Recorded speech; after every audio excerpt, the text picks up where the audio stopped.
So they knew in that moment that they were breaking the law. They knew that I did it the correct way. And they still said, we're going to keep firing you.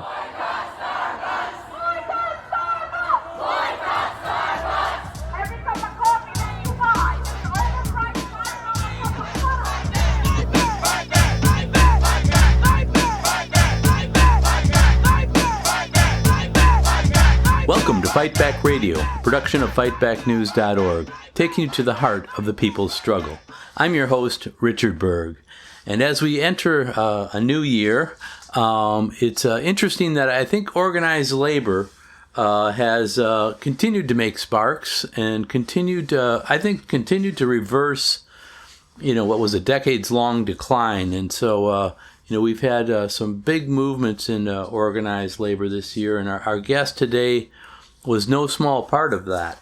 But I think, the reversing of the trend, you see it, probably started in defensive battles in like Wisconsin against Governor Walker's Act 10 and the right to work fights.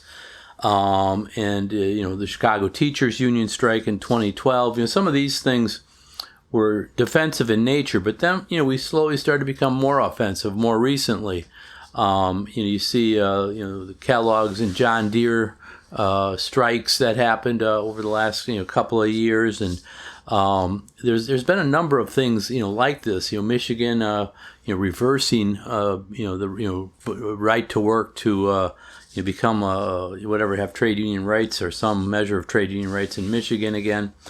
And, this last year especially, we saw with the Teamsters, after they elected, new officers, Sean O'Brien, there was a contract campaign at UPS that won big victories, big gains in, where they were before. And then the same thing, even more so, I think, probably with the United Auto Workers, where they had a long strike, but also won huge victories, not just in wages and benefits and how they do right now, but for the future and how technology is going to affect work. And so, so often we see unionized sectors become non-union because of technological changes or whatever. But the United Auto Workers stood up and fought against that. And a big part of this movement, and organized labor being able to galvanize things across the country, I think comes from our guest today. Has worked at Starbucks. And Starbucks is, everybody, all our Fight Back Radio listeners, people across the country, everybody knows what Starbucks is. Many of you have drank their coffee. Some of you have lots of their coffee or been to their stores. And this is so this was a very visible thing by Starbucks Workers United, which is a part of SEIU, and it started in Buffalo, New York, and one of the main leaders then and now in Buffalo for the Starbucks Workers United was Angel Krempa, and she's going to tell us about the early days of organizing our coworkers there, and the continuing fight at Starbucks, and it's not over, and we want to, we plan to win there. We plan to get a good contract for all the Starbucks workers, and this will grow, and it has grown. I mean, there's coffee shops that are unionized across the country. Some of them have went on strike, and this is if you think back, I know our friend Joe Burns, who's been a guest here, wrote a book, Reviving the Strike, more than a decade ago, and it was because the strike was dead. Nobody was doing it. Now we that's no longer true. We see these things starting to happen. So organized labor on the uptick in 2023, and hopefully that continues in 2024.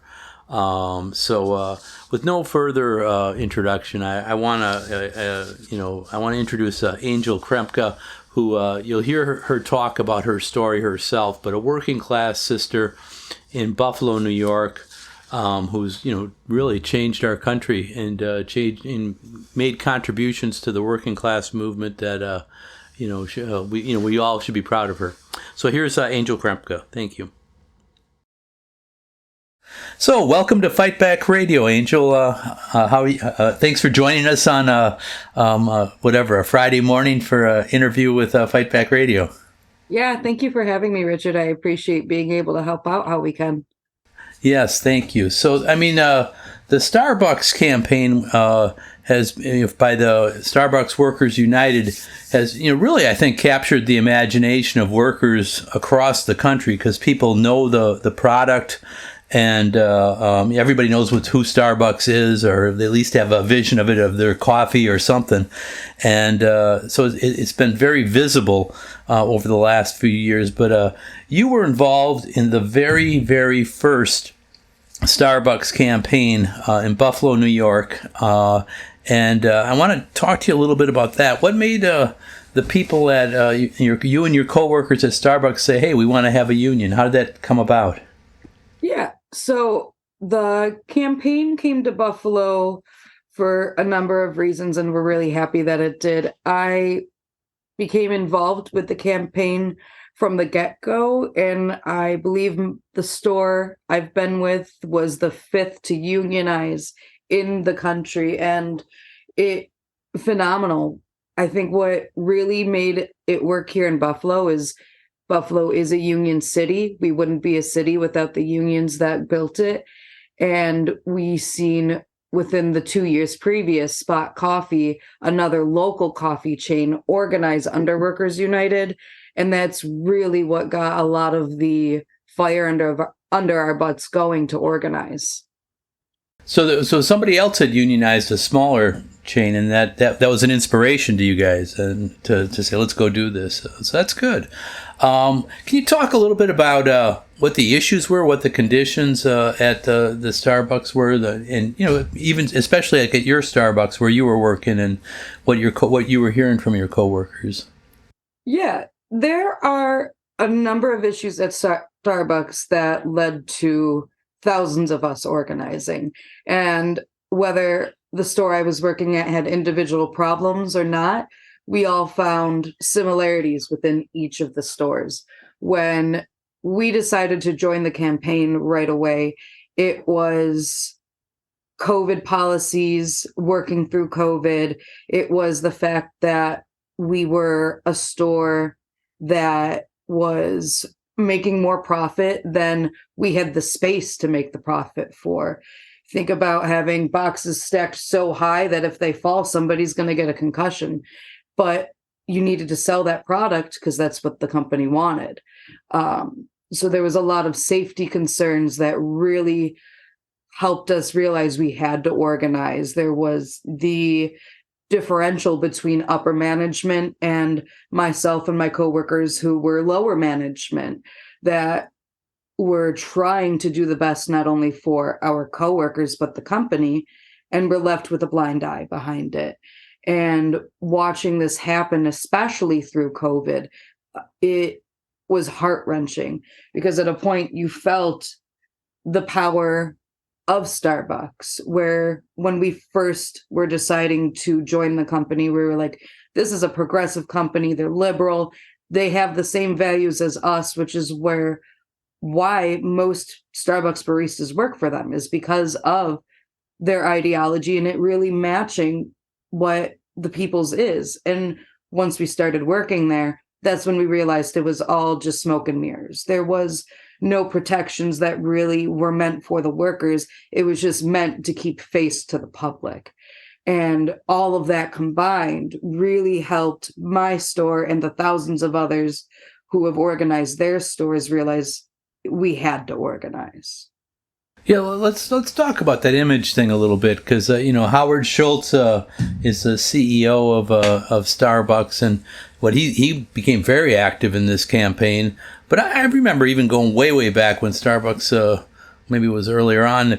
They talked about fair trade, and we have fair trade coffee beans, and we'll have the Nicaraguan. Bean pickers that are working in Costa Rica, whatever, those people, we're going to make sure that they, we're moral people and stuff like that. And you're right, and it's not just fair trade, it's other things too. Can you talk about a little bit more in depth about, there's that, but then what is the reality? What is, what did you learn when you started, grinding beans and pouring coffee for people. Well, we learned a lot when we started to pour those cups of coffee for people. We learned that Howard Schultz has had a huge stake in this company since he entered it. He was not the original founder, but he did create Starbucks for what it is now.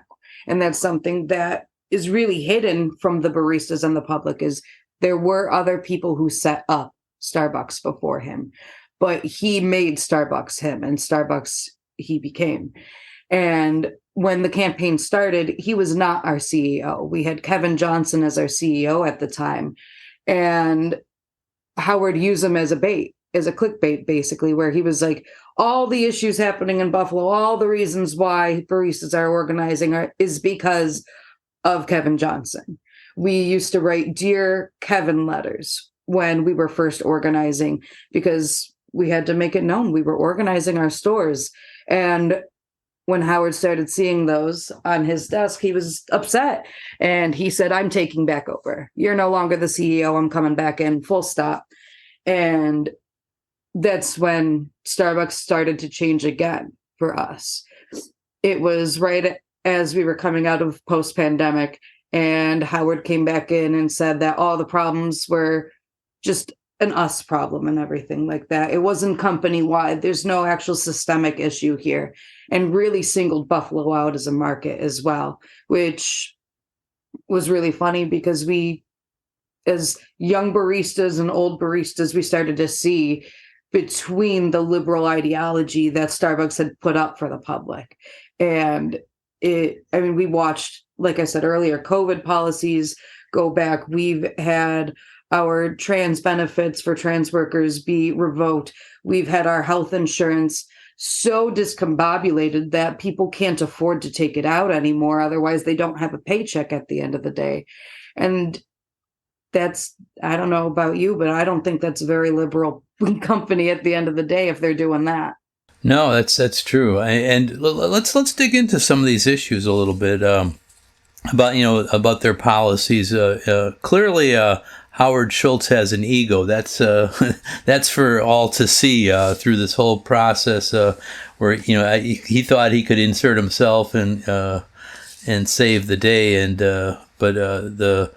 really, my opinion, it's insulting to all the workers at Starbucks who face this day to day, that him coming in and schmoozing was gonna make a difference, or him browbeating people, or what the things that he did. But let's start out with the LGBTQ and trans issue that you mentioned, because you're right, they had a very liberal facade, in many ways. How did that play out, and what policy changes did they actually make? Can you talk about that issue a little bit? Yeah. So as we were organizing, and as we see in organizing now, not just within Starbucks, but within new organizing with all throughout the United States, is that the people leading these organizing campaigns are people of color, are people within the LGBT community. They are the leaders uplifting other ones. They are the ones going on the line for everybody else. And throughout our organizing, we have made sure that everybody knows that. We've made sure to uplift all of those workers. And through this as well, we have organized, I'm pretty sure, over 375 stores successfully. Wow. And we still don't have a contract, but with that, we have created our contract proposals. That's all been done for over a year now. And with that, we went public with a lot of our proposals, because it would help protect our proposals and help show the public that we are what we're talking about. It's not just smoke and mirrors on our part. We're really uplifting and doing the work. And what we did is we went public with what we wanted our benefits to be, what we were going to fight during our contract battle for. And that was increased benefits for our trans workers. And with that, Starbucks is one of very few companies that through their insurance, they basically pay for, with the insurance, all of the transitions, everything that goes into it, the doctor's visits, the medication, the system that most companies, majority companies, do not offer. And it is a hot topic because Mhm. people are finally coming to understand that it's okay to be who they are. And there's only so many companies that will support that. And Starbucks did that until we went public. And then they revoked that part of the insurance. Gone. I have many, many coworkers and comrades that are still with Starbucks who have been struggling to make sure that they could still keep it. And it gets wishy-washy because Starbucks will employ it for unionized workers, but not non-unionized workers. No matter how illegal that is, that's what they're doing. Wow. And I've talked to partners who, and that's another thing, we're not employees, we're partners, and that's a different story.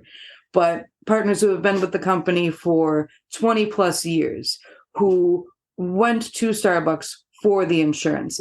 Starbucks is one of very few companies that within the insurance package helps with IVF treatments. And we've seen people struggling to make sure that that stays because they've used it against us through our organizing as well. And they're, like I said, this company is made up of very, very powerful people of color and people within the LGBT community that are going to fight against them revoking these things. And we have been as much as we can. So I've seen in some of the union literature that there's calls for increased health insurance and better health insurance for workers. Is this the crux of that, or is there more to it than that? I would say that's the crux of it. As I was starting to say, we've got partners who've been with the company for 20 years who joined for the insurance package, who were able to support their entire family on that insurance. And then I want to say it was roughly 5 years ago, Starbucks moved to the tiered health insurance system. And that's when a lot of people started seeing the intense change in the company. We're not the liberal company that you joined. We are just a corporate company. We don't care. We just care about our own money and our upper echelon, and that's it. And that helped spark the insurance issues that we have all throughout because a lot of us, including myself, have chronic health issues. We couldn't take out the insurance because we could not afford it with our chronic health issues. So there's all of it encompassing that in all reality, the health insurance system is a scam to begin with, but we have to figure out the best way to get past it. Yeah, no, that's right. Let me circle back to the early days of the Starbucks organizing drive in Buffalo. And, as you were one of the key organizers in this drive, could you talk a little bit, for our Fight Back Radio listeners who maybe have never been part of a union organizing drive? When you started talking to people, did everybody just rush in and sign up union cards right away, or was there difficulties? Can you talk a little bit about the conversations you had, maybe some of the more difficult ones, and what it was, how you were able to convince people, or even those that you weren't able to convince, how that worked out? Yeah. Organizing a union has got to be one of the most difficult jobs I've ever done in general. And that has to do with we don't know what organizing is. We didn't know. Nobody knew. And you're talking about somebody who's from Buffalo who had union organizers' grandparents and didn't know what it was entailing. The conversations were hard. They were difficult. I lost friends and I gained new friends throughout it as well. And so did everyone. And when you're working for one of the largest multinational corporations who has millions and millions upon dollars to just throw away to break a union, it's going to make organizing and those conversations more difficult.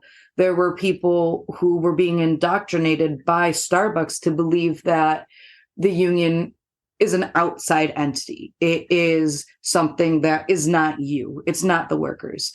And that has been one of the hardest thoughts to break within people, because the union's not an outside entity. The union is you, it is me, it is us who are organizing and working to make the workplace better. And people still wouldn't believe that after you told them, after you showed them. Starbucks held captive audience meetings, they held one-on-one meetings, uh, Howard Schultz closed down the entire Buffalo market one day in November to fly out and tell us that we don't need a union, you just need me. And people were believing that. And you can talk to anybody about Starbucks, and most of them will start telling you, oh, yeah, that's kind of a cult. You think it's a cult. All the people who have the walls of Starbucks cups, who collect them, who come at 4 a.m. to break down the doors to get that one sparkly cup. It is a cult, no matter what. The tendencies are there. You look up the definition, and I'm sorry, it is what it is. And we all drank the water a little bit, but once we started organizing, we realized that triple filtered water was triple filtered with something else that we didn't need. And so it became really difficult because of that mindset. Try organizing a cult to realize that they're a cult. We were spied on. We were told that we were wrong, told that we're the ones creating a atmosphere of distrust. And we were having to teach not only 16-year-olds, but 45-year-olds what basic human rights are. And they would fight us on it because Starbucks was telling them that they don't deserve that they just deserve what Starbucks gives them. And the store I was at, we won by one vote. One vote. And it was the last vote that was being read by the NLRB too. So it was terrifying. And when I returned to the store the next day or the day after, I can't remember, I had workers who did vote no, saying that they regretted voting no, that they wished that they knew more and that they voted yes. And it was scary because I was spied on. That happened. I was told that I was the problem in the store, even though myself and my co-organizer, we were the ones throughout COVID and throughout organizing, keeping that store afloat, making sure that the daily operations went through and that each worker felt supported as much as we could do. So we knew that they were using us against the company and all that jazz. So it was difficult, but the conversations have to be, what is a union? Why a union? Why Workers United? And we chose Workers United because we'd seen their success at Spot Coffee. We had seen their success with Gimme Coffee, and who is in Ithaca. Workers United has organized more coffee than I know of any other union. So it made sense. Mm-hmm. It made sense. We had that relationship with them through Spot Coffee because within Buffalo, if you worked at Starbucks at one point, you probably worked at Spot Coffee. If you worked at Spot Coffee, you probably worked at Starbucks. So there was that symbiosis. We knew what happened. And there are, like I said, there are a lot of activists that work in Starbucks. So we knew that it was time to start questioning those qualms. But with that, Starbucks was questioning us. And it made it very, very difficult to organize. But at the same time, it's all worth it. It is all worth it. It's worth to have that power that you didn't have. Try having your manager tell you that you're shit out of luck because the company tells you, well, you're shit out of luck. And that's the answer. And that's the only answer you're going to get. And it's frustrating. And a lot of people still are okay with that. And that's the big thing that we're trying to do is make people realize that they have their own worth. And that's the hardest conversation you could have, whether it's organizing or not. Wow. Okay. So, to bring this kind of collective power, it seems like it's a big, it doesn't seem like it is a big task. It's like you have, I don't know how many Starbucks stores there are in the United States, but there's a lot. And you got, a relatively small number of people at each one. So it seems like you brought the coffee worker community together somewhat in Buffalo. Am I right here? Like you talked about these other companies that inspired you and the different Starbucks stores where there was union organizing drives. But within each store you have, I've seen some of the votes. It's not a large number of people, and so it's, and some are very, very small. I guess it depends on the store, but it's maybe if you could talk a little bit about that and about solidarity and how that worked. If you could, tell us what that looked like in Buffalo. Yeah. Buffalo is a great place to see how solidarity can work and work both well and how it can't and how it can work in a poor way. And we've had so much success with our solidarity. When we first started, it was the one location, the first unionized Starbucks. And right as they sent their Dear Kevin letter saying that we're going to organize, all the Starbucks baristas stopped and they said, we got to help them. We got to see what they're doing. We got to make sure they're okay. Because the other thing too, Starbucks works in a market system. And by that, I mean that just because you work at this one Starbucks location doesn't mean that they're not going to send you to a different location within your city. And it could be a 20-minute drive. It could be a 5-minute drive. But if you're in the same market, Starbucks will send you there. So a lot of baristas, not only in Buffalo, but all throughout the country, they get to know each other throughout the city. The city becomes smaller because of the way Starbucks sets it up. And with that, that's how we really were able to start organizing, is because a lot of us already knew each other. We already knew that the workers at Elmwood weren't bullshitting us. They were going through trauma. We knew that us as workers at our store, we were going through trauma, and we would talk to each other. I remember we would, a lot of service industry people will understand this term. We would pick up shifts just to check in on each other, pick up shifts to help the store. And that's what started to build that solidarity. And when we first started organizing in Buffalo, again, it was the first major market organizing since the UFCW tried to organize in Seattle in 1980 with Starbucks. So nothing major had happened within 40 years. And Starbucks profits were record high each year, higher and higher and higher. And they knew that if a union came in, they'd lose a penny. And they didn't want to lose a penny. So when they first heard about it, they sent in over 200 managers from all across the country. Oh my God. Spy on each store in Buffalo, not just the ones that they knew were union hotbeds, but the ones that were cold, that there was no talk happening. And like I said, any service industry person would also understand this.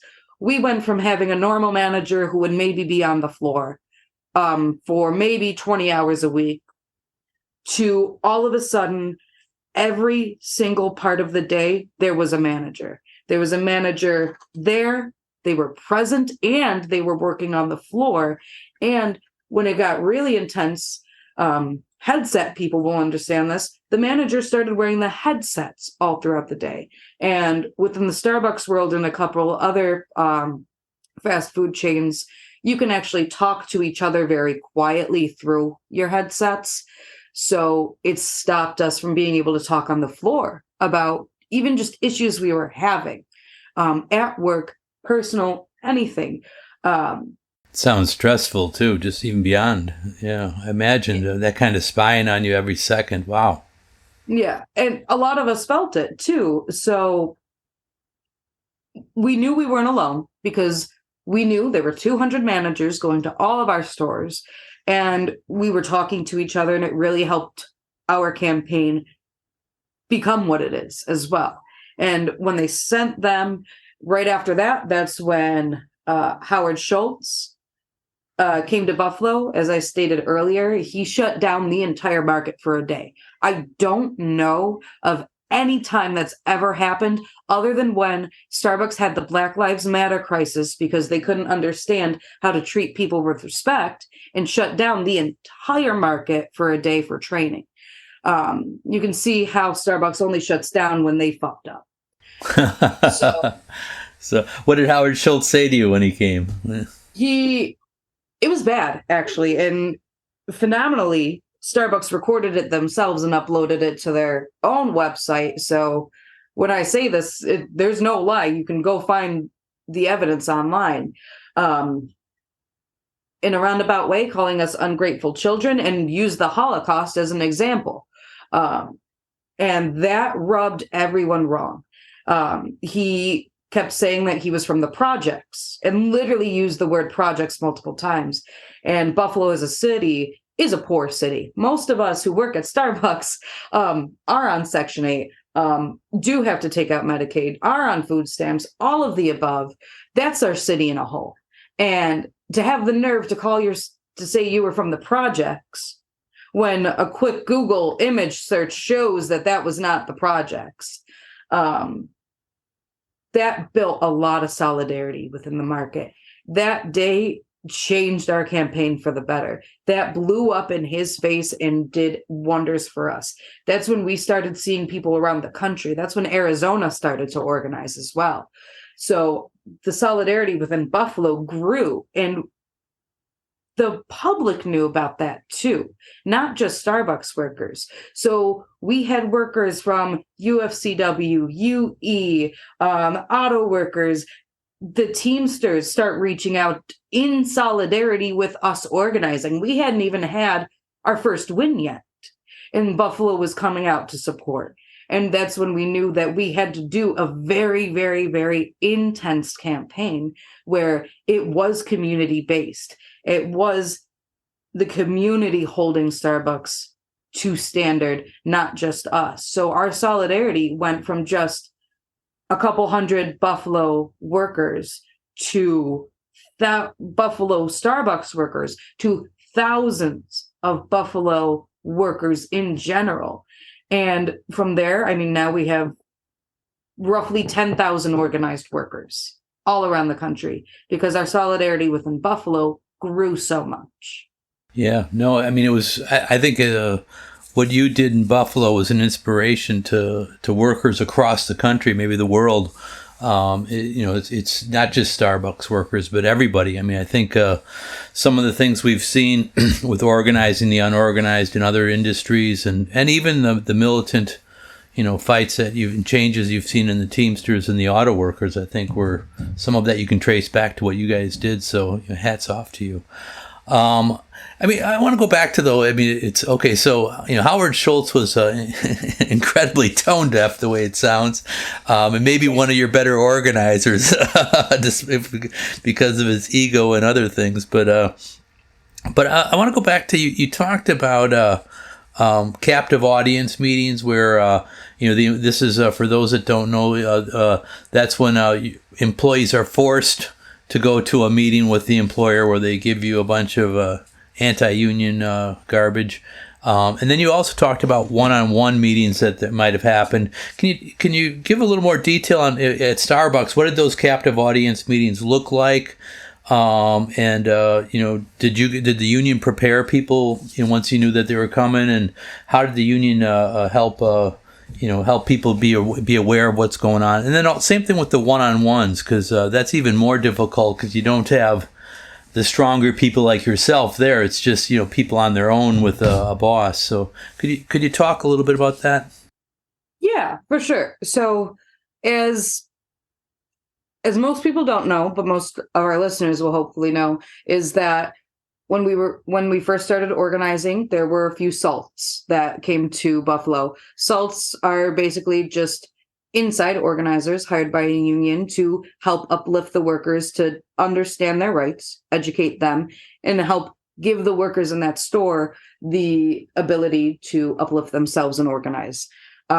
So we had a team of SALTs that really helped us understand what organizing was and how to prepare for the psychological warfare we were about to go through, because that is what it is. And so right when we went public, when Elmwood went public with their campaign, as I said, Starbucks sent in those managers who they coined as the Starbucks SWAT team. Starbucks coined themselves that, so that's uplifting to hear. And their goal was to break the union, break the effort. And the captive audience meeting started immediately with the president of North America, Ross Ann Williams, at the time. And I remember being in a group chat being like, well, what do we do? And a couple of us went to a little meeting with one of our friendly SALTs and talked about what our rights were, what Workers United is. We went through all the paperwork together, and a lot of us also, we just kept doing our own research because we're smart, we're educated. Starbucks wants educated people on their workforce. So we knew that something was weird and we just had to look it up ourselves. That's a lot of what our organizing was looking up our own information and compiling it for our workers. So that first captive audience meeting with Ross and Williams, all of the stores had them. We all were shut down at one point for a few hours, and Starbucks would put up managers outside with Pike Place coffee saying, "Sorry, we're closed for a meeting." As weird as that is, really weird. And they were wearing green aprons outside, which by Starbucks policy, you're not supposed to do, but they weren't fired for it. They were promoted. So they would tell us, and the first one really went, we heard what's going on in Buffalo, and we've never heard anything like this before. We've never heard these issues, and we're so sorry that you're going through this. We're here now. We're going to fix it. We're going to solve all these issues. And you can't solve systemic issues with a coffee party. You can't solve systemic issues with saying we're a family, we'll get through this together. The only way to solve systemic issues is to question the policies that created the systemic issues. So they would give us these little pamphlets, the little worksheets, being like, this is our policies, these are all the things we've done, and this is what Workers United is. And it actually was only just cherry-picked parts of their constitution, which is not fair to use as an argument at all. And I, as one of the people who was organizing and leading the organizing for that store, would call them out on it. As somebody who grew up in a military background and a military program, to use a constitution like that was bogus, because multiple people are in the military and sign the same thing. The absolute same thing. And we called them out on it. And they would still say, well, the issue isn't us, it's Buffalo. It's Buffalo. Buffalo's the issue. Let's fix it. And the store I was working at, we were a high profit store, but we were not set up as a high profit store. We were set up as a quick little drive-through on a corner, and we were a shoebox store. Like, think of a mall kiosk, basically that, with maybe an extra feet for people to sit and drink their coffee. And we kept raking in record profits, and we didn't have the space to work anymore. We didn't have the space to sell what we should be selling, and it made it difficult too. And we told the management that flew in that, and they started showing us pictures of a remodel that has yet to even happen. And they kept talking about it before we won our election and even after.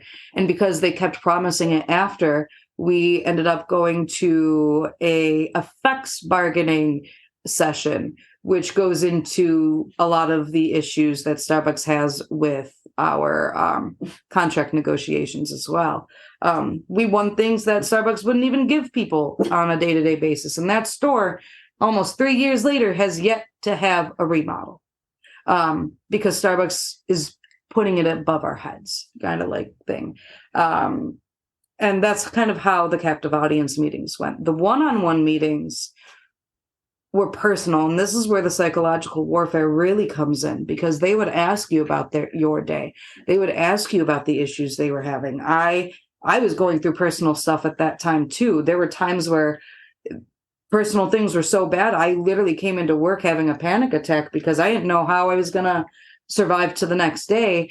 And they used that against me. They were like, okay, well, we'll help you get there, but they would cut my hours at the same time. They would give me a hug and still tell all my coworkers that I'm the problem with the store, and everything, and like really made it about me, which was hurtful, because if you have a name like I do, Angel Love, you can't be a bad person with that name. If you are, that's a different issue. I'm not a bad person. So to be angel of and be told that I'm the problem, I'm making everything bad, that all the issues are because of me, it was just draining.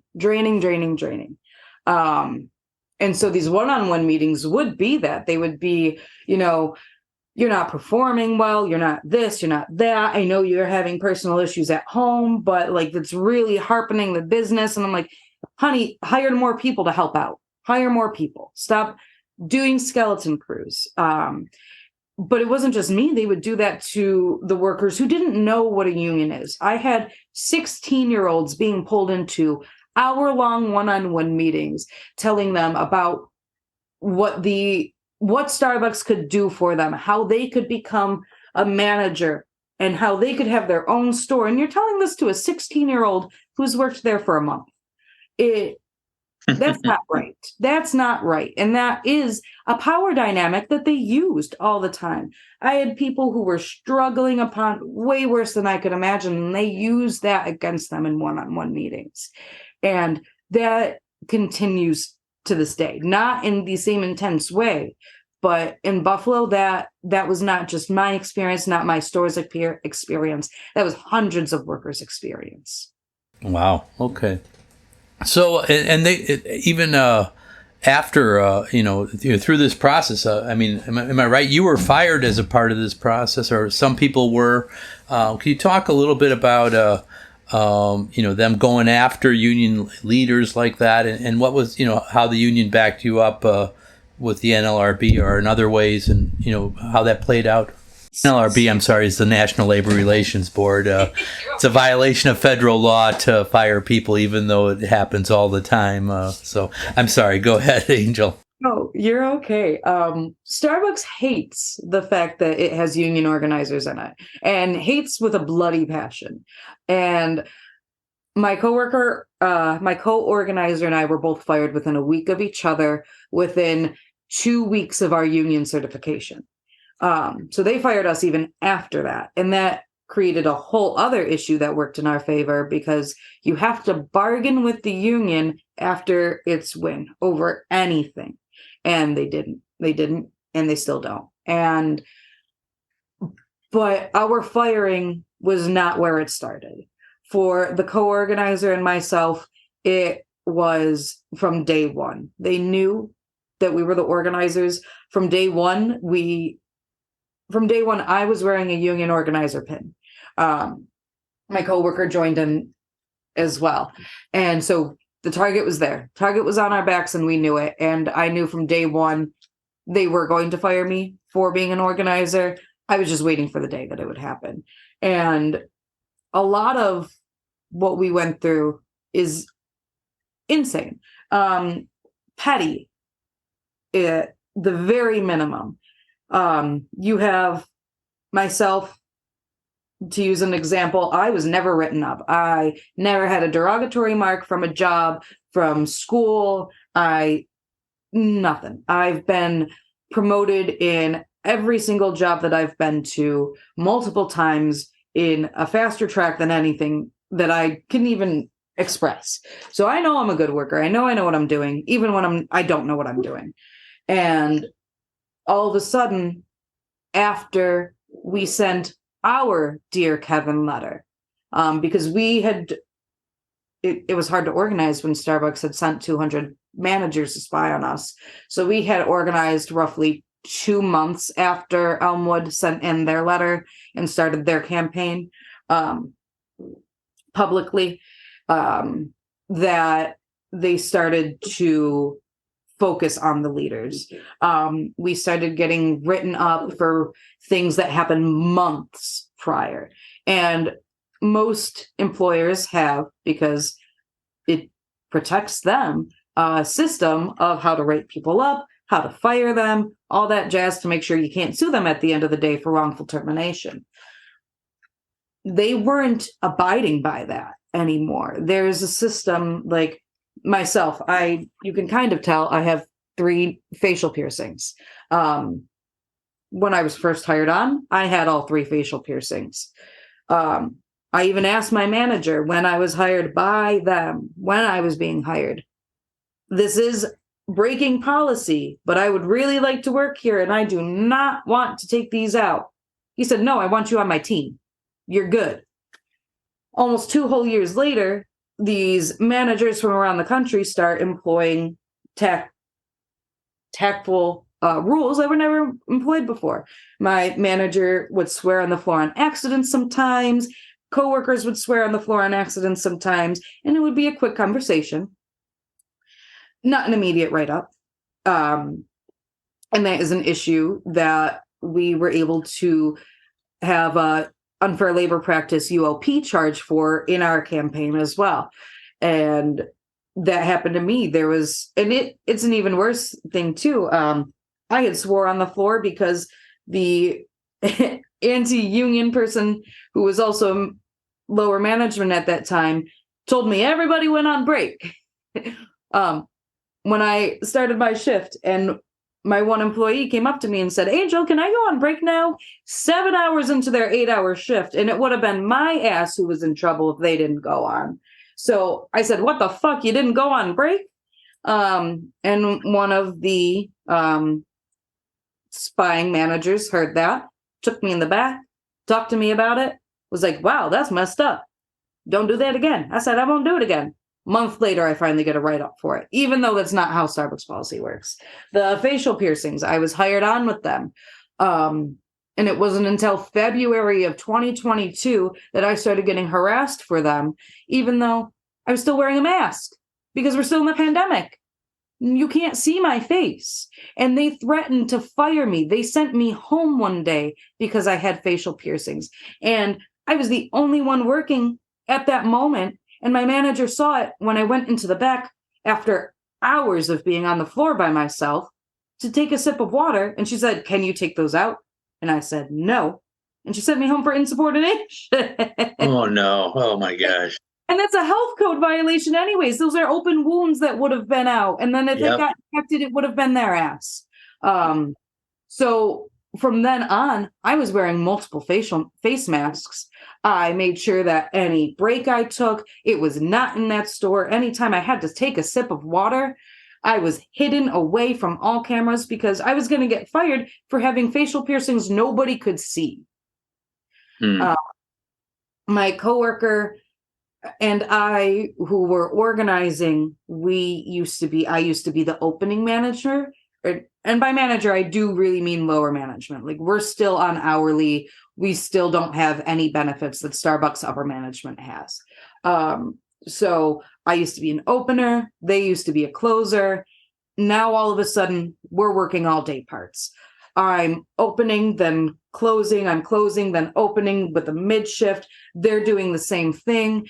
And as anybody who understands psychology and in the psychology of warfare, they know that by messing with someone's sleep, you're messing with their ability to be themselves. And it sent us into such a bad time in our lives because we couldn't sleep, even though, yes, there were the 8 hours in between. Some of us had an hour drive, which meant that the 8-hour minimum that New York State mandates between work hours was gone. And Starbucks knew that. And there went sleep. There went all of it. And they tried to break us that way by saying, well, if we literally break them, they can't organize. And I had people who ended up sending themselves into the hospital because of how bad their mental health got because of that, because of what Starbucks was doing, because they were organizing. We were told that we weren't performing our jobs correctly when we were. They just weren't giving us the tools to do it the way they wanted. And we were told that we were the problem. So there was a lot of that psychological warfare that started before our firings happened. And my coworker was fired for something that didn't even happen at our store, something that was a joke that never, it's their firing is even more, it's one of the most absurd ones. The most absurd firing I've heard of so far is when a sink fell on somebody and they were fired for that. Good. That's so. What happens then after somebody's terminated? How does what is the you're the union, but you also have, the union has lawyers and people at their service. And so, what kinds of things do you do to protect people like yourself that are organizers? Yeah. So one thing, especially for newly organized shops, is understanding Weingarten rights. We had just organized. We were teaching everybody what Weingarten is. We were starting to print out Weingarten cards because one-on-one meetings, disciplinary actions, they were happening. And with Weingarten, and if you're a unionized shop, you have the right to also have a witness for those disciplinary meetings. That's basically what it is. And so we were Right. teaching people about that. And So this is important so that you have a witness of what's going on when they call somebody in. I think it was a Supreme Court decision, Weingarten versus the National Labor Relations Board. But it's important because otherwise, often when people are disciplined or whatever, there might be several management people there, and if you're by yourself, it's your word against 3 or 4 others. And if you have a witness there to back you up. Also, I'll say this too. I'm involved with the Chicago Teachers Union. So if you get called in, you're not always at your, you're thinking all kinds of stuff, and it makes you a little crazy. And to have somebody, a union representative there, or a friend, or anybody there, they can often speak out for you. They can say things that you can't say. But also they can help you navigate the situation, which is stressful. So sorry for the commercial there. it's very important for everybody to understand the importance of Weingarten, because that's what I used my Weingarten rights. They had fired me for allegedly not going through the proper procedure to tell them that I was going to be late to work when my car was dead.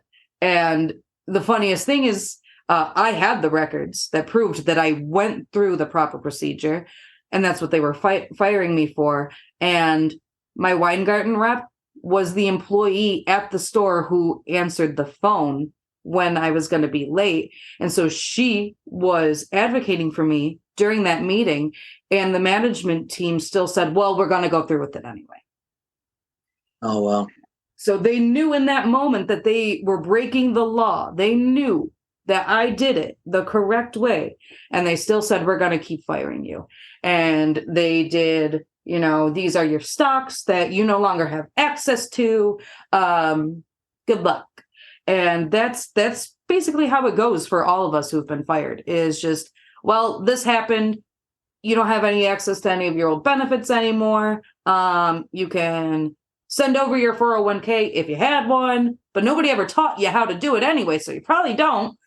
And sayonara. And for me, because I'd been involved since day one, as well as my coworker, who unfortunately was fired a week before me, called the lawyer first thing. As soon as I got in my car, as soon as they got in their car, they called me, and I said, get off the phone, call the lawyer, and file a charge. Because that's what we were taught. Yeah. Because we also knew we were the leaders. We knew this was going to happen. I knew it from day one. So we called the lawyers. We called our fellow organizers. And like myself, there's an old Twitter thread up of what happened. We had held a strike at my store the next day. And that happens at a lot of stores when they fire their organizer. Because the lead organizer, is the leader of that store. It's not the management. It's not Starbucks. They're not the best friends. We are the best friends that we were just unlawfully, unrightfully fired for.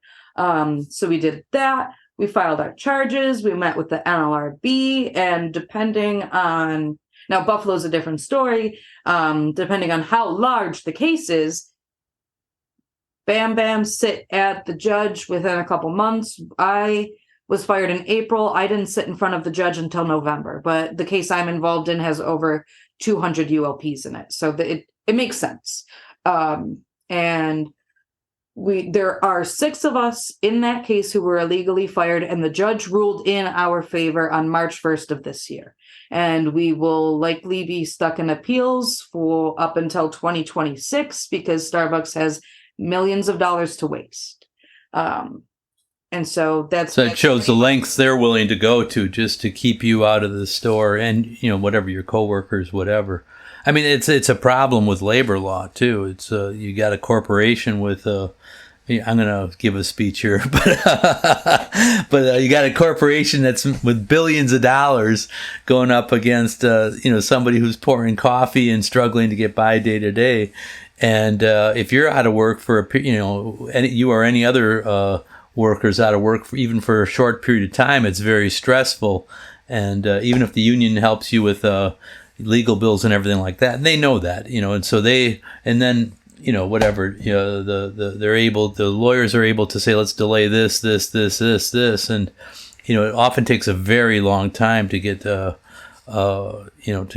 any kind of a resolution. And it's so the whole court system wasn't set up by working people; it was set up by the rich people, and so surprise, surprise, it serves them better than it does us. So there's my rant. Go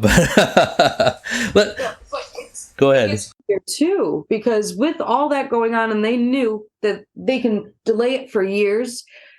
Starbucks had also blackballed organizers that had been fired from getting new jobs. They blackballed us from unemployment benefits. I never got unemployment. Never. I was told that I didn't deserve it because Starbucks told the Department of Labor I never worked for them. Even though I have 2 years worth of taxes that are with the Department of Labor to prove it. There are people who got it for a month and it was revoked, and we've had to fight in unemployment court, and we've won every single time. Every time. Yeah. With that, too, they blackballed us from new employment.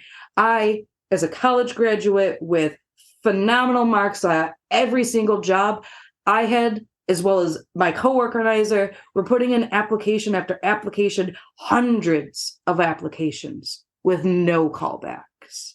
None. Oh my gosh. And that was, I'm going to use us two as the example, that had gone on for 6 months. And the first time I got a job, my union president got me the job at Spot Coffee. After that, it was me walking into a restaurant.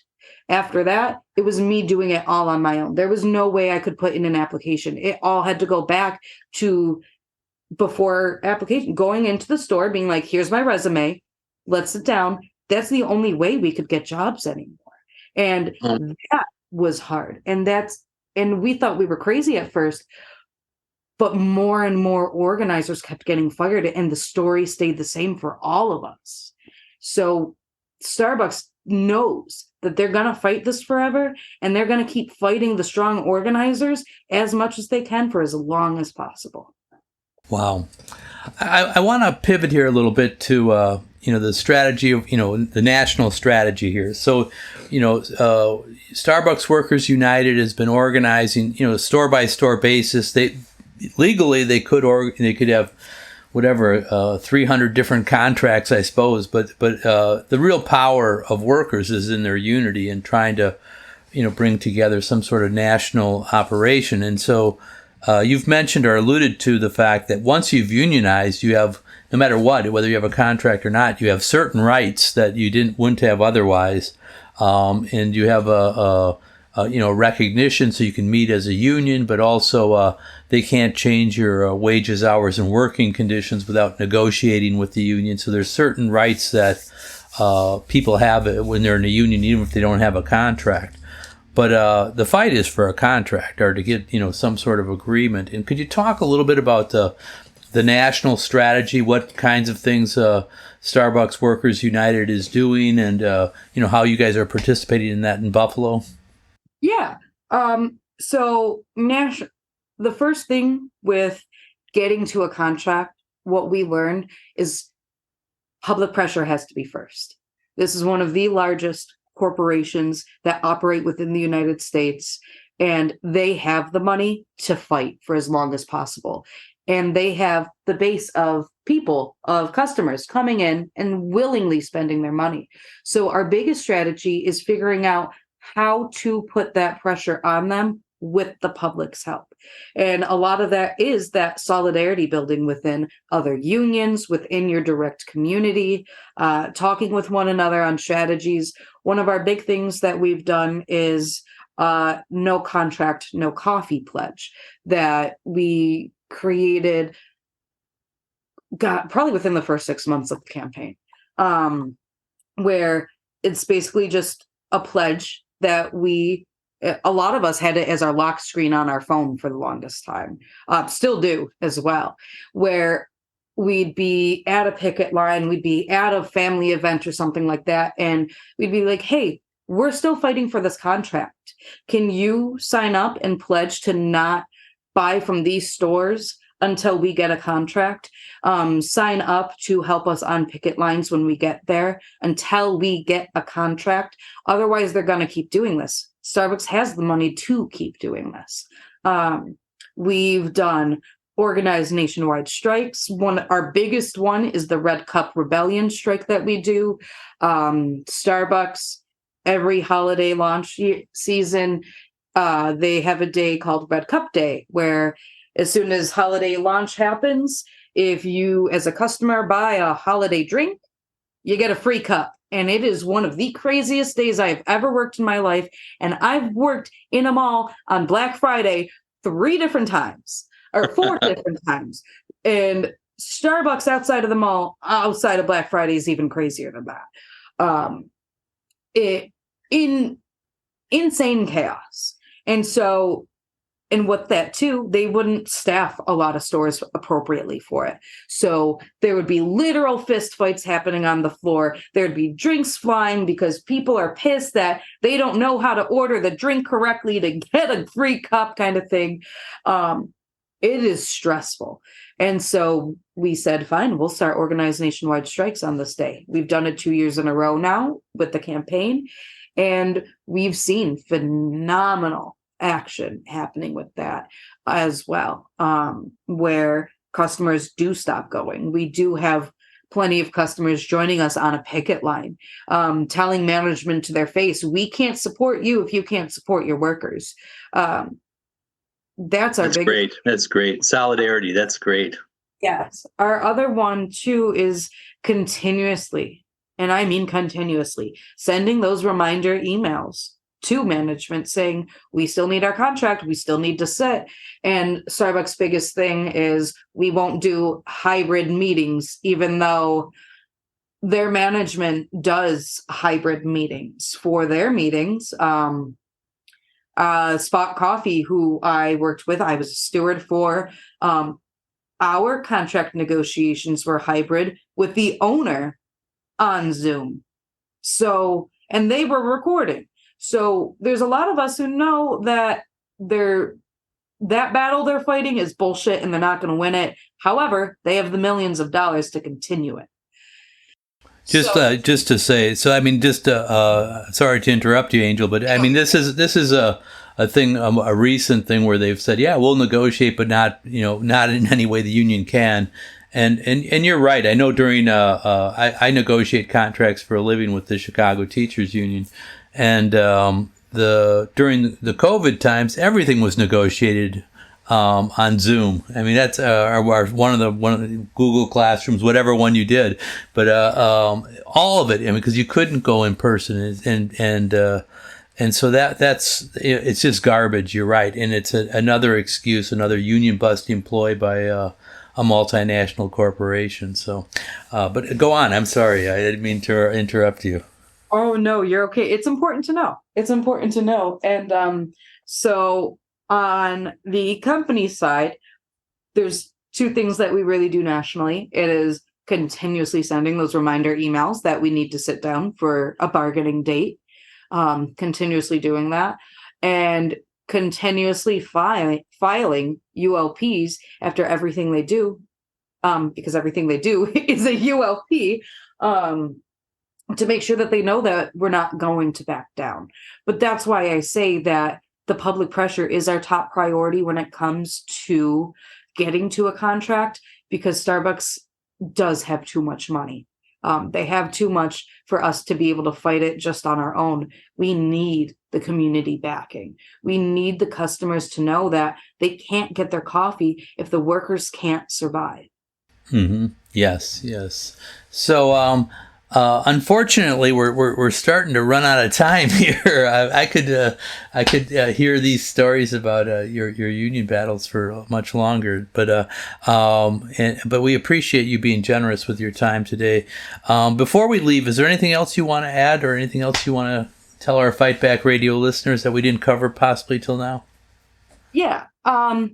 Quick and small thing, but to remember that the way to a contract is to be militant. The way to get what we need is to put that pressure on. We cannot continue to allow the corporations to rule over us. There has to be a change. And please continue to watch how intense we are fighting, because we want you to fight just as intensely, because we all deserve to have a good day at work every single day. And we are now in the fight for our lives, because your children and my children are not going to have a good day at work if we don't fight. And we have to fight hard. We have to fight quick. We have to fight hard. We have to fight smart. We have to keep fighting, and we have to do it much more intensely than we have been. And we will continue to do so. And we will keep doing as much as we can to help everybody else out too. So it's not just solidarity with Starbucks Workers United. It is solidarity all the way around. We will help fight with everybody. And we've been on the picket lines with you before, and we will keep doing it too. So when you need help, we will be there. Just let us know. Oh, that's a great way to end. Thank you, Angel. Angel Krempa, the story of Starbucks Workers United. So thank you for joining us on Fight Back Radio. Yeah, thank you for having me, Richard. So, Angel Krempa, and we need to continue to support the Starbucks workers in their struggle. You know, it's this is an ongoing thing. This is not going to all happen overnight. You know, but as people unionize and get more rights, and inspire a labor movement across the country, not just baristas in coffee shops, but many of us all over the place. We need to pay attention to the asks that Starbucks Workers United has, and support their picket lines and strikes and boycotts and whatever it is to make sure that Starbucks actually wins. And you know, as we start the new year, I encourage people, if you're a union member, participate in your union more. You know, let's make it more militant. Let's get this whole movement of going on the offensive again. We need to keep doing it. Not that we won't ever go on the defensive, but you know, we need to continue to push forward, and I encourage people to do that. And you know, yeah, let's make it happen and support the Starbucks workers. Let's have a victory there. Let's have more victories. Let's have many victories in 2024. So finally, before we sign off here, I want to thank all our Fight Back Radio listeners. Our growth in 2023 was spectacular, and we want to continue that. I've said this often here, but I'll say it again. You Fight Back Radio listeners are our Fight Back Radio PR firm. So we need you to give a thumbs up and a review. That helps move us up. People find us in the algorithms, and we want you to tell a friend about Fight Back Radio, and continue to listen, post, use social media, whatever the thing is to make it happen. And then I want to thank our production team, Natalie Pranis, Doug McColgan, Vince Olson, and Shane Tremley. And I'm Richard Berg for the entire Fight Back Radio team, saying until next time, all power to the people.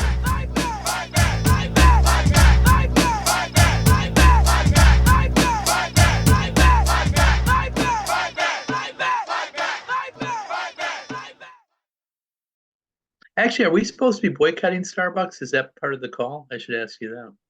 I mean, the gift card thing I saw. Yeah. What's that? Always part of the call is to boycott Starbucks. So don't go to any Starbucks ever. No Starbucks, nothing. Okay.